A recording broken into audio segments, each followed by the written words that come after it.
Welcome back to BCN news. కేంద్ర ఆర్థిక శాఖ మంత్రి నిర్మలా సీతారామన్ 3 రోజుల పాటు ఆంధ్రప్రదేశ్ తిరుపతిలో పర్యటించనున్నారు. అందుకోసం ప్రత్యేక విమానంలో రేణిగుంట విమానాశ్రయానికి చేరుకున్నారు. ఈ సందర్భంగా ఆమెకు రాష్ట్ర మంత్రి పయ్యావుల కేశవ్ మర్యాదపూర్వకంగా కలిసి పుష్పగుచ్చం అందజేసి స్వాగతం పలికారు. తిరుపతి జిల్లా కలెక్టర్ వెంకటేశ్వర్, జాయింట్ కలెక్టర్ శుభం Bansal, TTD board member BJP నేత భానుప్రకాష్ రెడ్డి, టీటీడీ ఎస్వీఓ మురళీకృష్ణ తదితరులు స్వాగతం పలికారు. తిరుమలలోని పద్మావతి అతిథి గృహాన్ని చేసుకున్న ఆమెకు టీటీడీ జేఈఓ వెంకయ్య చౌదరి ఘనంగా స్వాగతం పలికారు.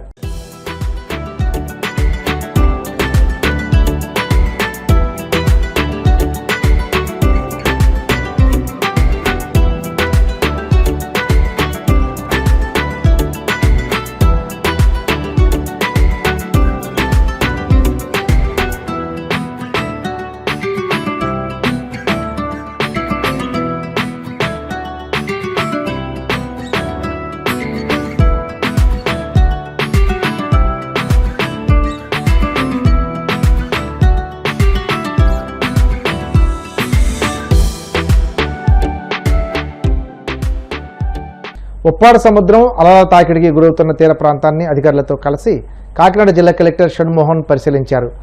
కొత్తపల్లి మండలం ఉప్పాడ సుబ్బమ్మపేట వద్ద ఉధృతంగా వస్తున్న సముద్ర అలల తాకిడికి దెబ్బతిన్న రోడ్డును, సమీప జనవాసంలోకి చేరిన సముద్రం నీటిని పరిశీలించి అధికారులతో చర్చించి తక్షణ పరిష్కారానికి అవసరమైన చర్యలు చేపట్టాలని ఆదేశించారు. సముద్ర అలల తాకిడికి ఎవరూ ఆందోళన చెందాల్సిన పని లేదని ముఖ్యమంత్రి చంద్రబాబు నాయుడు, ఉప ముఖ్యమంత్రి పవన్ కళ్యాణ్ నేతృత్వంలో తీర ప్రాంత రక్షణ శాశ్వత పరిష్కారానికి చర్యలు తీసుకుంటున్నామని వెల్లడించారు.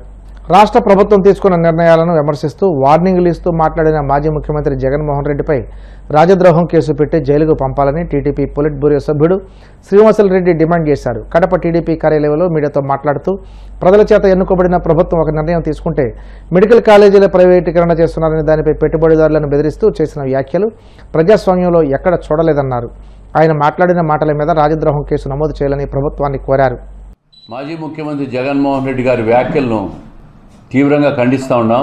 రాష్ట్ర ప్రభుత్వం తీసుకున్న నిర్ణయాలను ప్రశ్నిస్తూ వార్నింగ్లు ఇస్తూ ఆయన మాట్లాడిన మాటలు జగన్మోహన్ రెడ్డి గారి మీద రాజద్రోహం కేసు నమోదు చేయాలి. ప్రభుత్వం, ప్రజల చేత ఎన్నుకోబడిన ప్రభుత్వం ఒక నిర్ణయం తీసుకుంటే ఆయన మెడికల్ కాలేజీల విషయంలో ప్రైవేటీకరణ చేస్తున్నారనే దానిపైన పెట్టుబడిదారులను, ఎంటర్ప్రైనర్స్ అందరినీ కూడా బెదిరిస్తూ వార్నింగ్ ఇచ్చిన వ్యాఖ్యలు ప్రజాస్వామ్యంలో ఎక్కడ చూడలే. ఆయన మాట్లాడిన మాటల మీద రాజద్రోహం కేసు నమోదు చేయాలని చెప్పి నేను ప్రభుత్వాన్ని కోరుతా ఉన్నా. అదే కాకుండా ప్రభుత్వం ఒక నిర్ణయం తీసుకున్న తర్వాత, ప్రజల చేత ఎన్నుకోబడిన ప్రభుత్వం ఒక నిర్ణయం తీసుకున్న తర్వాత ఆ నిర్ణయాన్ని ఎవరికైనా నచ్చకుంటే కోర్టులో సవాల్ చేయడం కానీ, కోర్టులో ప్రశ్నించడం కానీ, కోర్టులో కేసులు వేయడం కానీ జరుగుతుంది తప్ప నేరుగా నా ప్రభుత్వం వస్తే నేను రద్దు చేస్తాను, ఇది వార్నింగ్ ఇస్తున్నా అని చేసిన వ్యాఖ్యలు తీవ్రమైనట్టుగా భావించాలి. గతంలో కూడా ఈ 15 నెలల కాలంలో చూసాం. అనేక సందర్భాల్లో ఒక ఫేక్ ఈమెయిల్స్ పెట్టడము, ఎవరైతే రాష్ట్రానికి పెట్టుబడిదారులు వస్తున్నారో, ఎవరైతే పారిశ్రామికవేత్తలు వస్తున్నారో పెట్టుబడిదారులందరినీ కూడా బెదిరించేదానికి ఫేక్ మెయిల్స్ పెట్టడము, లోన్లు రాకుండా చేయాలని చేయడము, రాష్ట్రాన్ని ముందుకు పోకుండా రాష్ట్రాన్ని నాశనం చేయాలని చెప్పి ప్రయత్నం చేస్తూ ఉన్నాడు.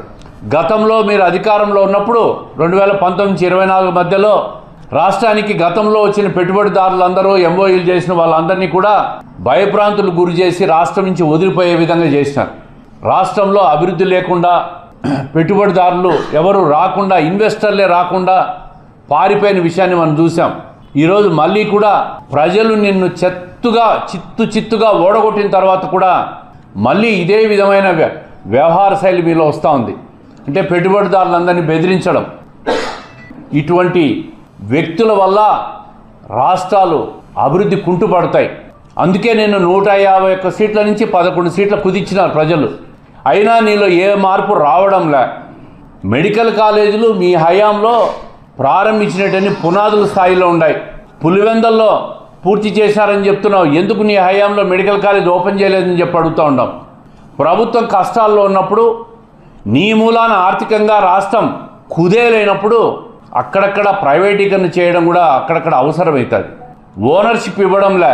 పీపీపీ మోడల్లో ఆ మెడికల్ కాలేజీలను అభివృద్ధి చేయాలా, ముందుకు తీసుకుపోవాలా, రాష్ట్రం ఆర్థికంగా ఇబ్బందుల్లో ఉందని చెప్పి ఆలోచన చేసి ప్రభుత్వం ఒక నిర్ణయం తీసుకుంటే అది కూడా టెండర్ బేసిస్లో దాన్ని నువ్వు ప్రశ్నిస్తూ వార్నింగ్లో ఇస్తున్న వ్యాఖ్యలు చూస్తే ఇది ప్రజాస్వామ్యంలో నీ లాంటి వ్యక్తులు రాజకీయాల్లో ఉండడం దేశంలోనే ప్రమాదకరం అని చెప్పి నేను చెప్తా ఉంటా. చంద్రబాబు నాయుడు గారు, పవన్ కళ్యాణ్ గారు ఏదో బావిలో దూకి చచ్చిపోవాలనే నీ వ్యాఖ్యలు, గతంలో కూడా ఇదే వ్యాఖ్యలు చేశావు. తుపాకీతో కాల్చిపడేయాలని మాట్లాడినావు, బట్టలిప్పి కొట్టాలని మాట్లాడుతున్నావు. నీ ఇష్టం వచ్చినట్టు నీ వ్యవహార శైలిని ప్రజలు విసుక్కొనే నీకు 11 సీట్లకు పరిమితం చేసినారు. పులివెందల్లో కూడా చిత్తుగా నీ నియోజకవర్గంలో ఓడిపోయినావు ఈరోజు. అయినా ఏ మాత్రం నీ వ్యవహార శైలిలో మార్పు లేదు. భీమవరం ప్రాంతంలో రోడ్ల మీద తిరిగే ఆవులకు లంపీ వైరస్ విపరీతంగా వ్యాప్తి చెందుతుందని గో సంరక్షణ అధ్యక్షుడు శంకర్దాసు ఆవేదన వ్యక్తం చేశారు. ఒక ఆవు నుండి ఇంకొక ఆవుకు ఆ వైరస్ అంటువ్యాధిగా సోకుతుందన్నారు. లంపీ వైరస్తో ఇబ్బంది పడుతున్న ఆవు దూడకు ఆయుర్వేద మందులతో మెథిలిన్ బ్లూ అనే పౌడర్ను నీటితో కలిపి స్ప్రే చేస్తున్నారు. లంపీ వైరస్తో బాధపడుతున్న ఆవులను గుర్తించి సురక్షితమైన ప్రదేశానికి తరలిస్తే మిగిలిన వాటికి ఆ వ్యాధి బారిన పడకుండా కాపాడవచ్చన్నారు. నమస్తే అండి. మన భీమవరం ప్రాంతంలో రోడ్ల మీద తిరిగే ఆవులకి లంపీ వైరస్ అనే వ్యాధి రావడం అయితే జరుగుతుంది. ఇప్పుడు దీనికి వచ్చిన లంపీ వైరస్ ఇంకో ఆవుకు కూడా వచ్చే అవకాశం ఉంది. దయచేసి మన భీమవరం మున్సిపాలిటీ వారు ఇటువంటి లంపీ వైరస్ ఉన్న ఆవుల్ని సురక్షితమైన ప్రదేశంలో పెట్టండి. లేకపోతే మన భీమవరంలో బందుల దొడ్డి అంటూ ఒకటి ఉంది, దాన్ని ఉపయోగించుకోమని చెప్తున్నాము. ఎందుకంటే దాన్ని వాడకుండా చెత్తకు సంబంధించిన డాక్టర్స్ని వాటిని పెట్టడం అయితే జరిగింది. అవి మూగజీవాలకు సంబంధించిన ప్రాంతం కాబట్టి ఆ ప్రాంతాన్ని మళ్ళీ అభివృద్ధి చెందవలసిందిగా కోరుతున్నాము. దయచేసి ఇటువంటి ఆవుల్ని గుర్తించి మూగజీవాలను కాపాడమని చెప్పి మన భీమవరం మున్సిపాలిటీ కమిషనర్ గారిని అయితే కోరుతున్నాము. జై హింద్. కలియుగ ప్రత్యక్ష దైవం తిరుమల శ్రీ వెంకటేశ్వర స్వామి వారిని ప్రముఖ సినీ నటి యాంకర్ శ్రీముఖి దర్శించుకున్నారు. వీఐపీ విరామ సమయంలో సన్నిహితులతో కలిసి స్వామివారి సేవలో పాల్గొని మొక్కులు చెల్లించుకున్నారు.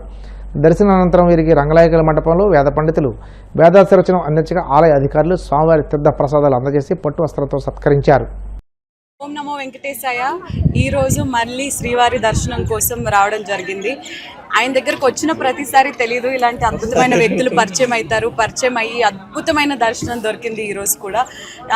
ఎందుకో ఆయన పిలుపు ఊరికే రావడం, ఆయన ఆశీర్వాదం దొరకడం, మీరందరూ ఇంత ప్రేమ నా మీద చూపించడం నేను ఎప్పటికీ మర్చిపోలేను. ఈరోజు నిజరూప స్వరూపాన్ని చూడడం జరిగింది. ఆ నిజరూప దర్శనాన్ని మనస్ఫూర్తిగా పైనుంచి కింద వరకు హ్యాపీగా చూసుకొని చాలా అద్భుతమైన దర్శనం జరిగింది. ఇంకా ఈయన దర్శనం చేసుకోమని నేను చెప్పేదాన్ని ఎవరిని కాదు, హ్యాపీగా వచ్చి ఆయన వెంకటేశ్వరుని ఆశీస్సులు అందరు తీసుకోవాలని మనస్ఫూర్తిగా కోరుకుంటున్నాను. మరికొన్ని రోజుల్లో బ్రహ్మోత్సవాలు కూడా రాబోతున్నాయి. అంగరంగ వైభవంగా జరగబోతుంది నాకు తెలుసు.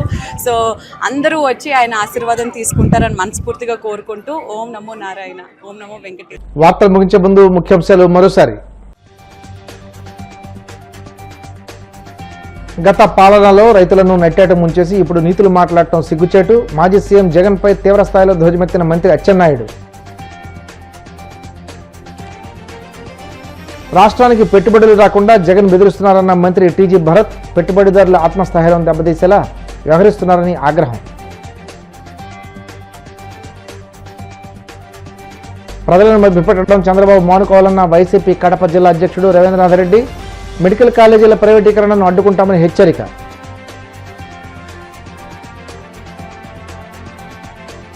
తిరుమల శ్రీవారిని దర్శించుకున్న ప్రముఖ సినీ నటి యాంకర్ శ్రీముఖి ఆలయ మర్యాదలతో స్వాగతం పలికిన అధికారులు.